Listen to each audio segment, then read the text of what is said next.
The Queen, is she about to, well, attack back in all things legal? Hi, good morning, Neil Sean here in the heart of London, the very heart of London today, because behind me is none other than our former British Prime Minister, Winston Churchill. He's being guarded currently by the Metropolitan Police. That's simply because we have all that ongoing Extinction Rebellion situation, shall we say, currently here in London. Now, I didn't realise this, but that statue has been up here in the centre of Parliament since 1973.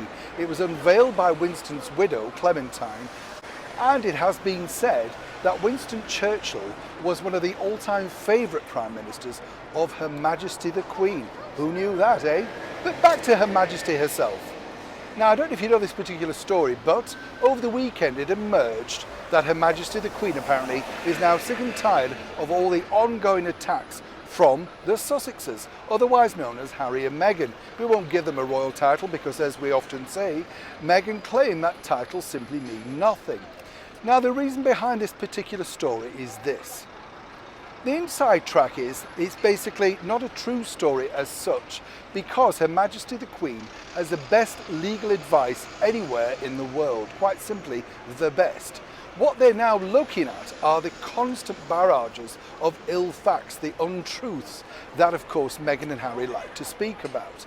I think particularly what really upset Her Majesty the Queen was the ongoing battle between whether Harry and Meghan had in fact asked permission in advance for the naming of their daughter Lilibet. It was proven not to be the case, allegedly. We still don't truly know the background to that story, simply because, as we've often said also on the show, Her Majesty the Queen doesn't really speak to the media in any form.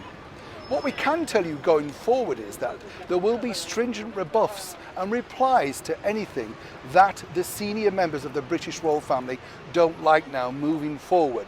So if Harry and Meghan do say something that really offends or upsets or derails the British royals moving forward, then there will be a swift response from Her Majesty's legal team.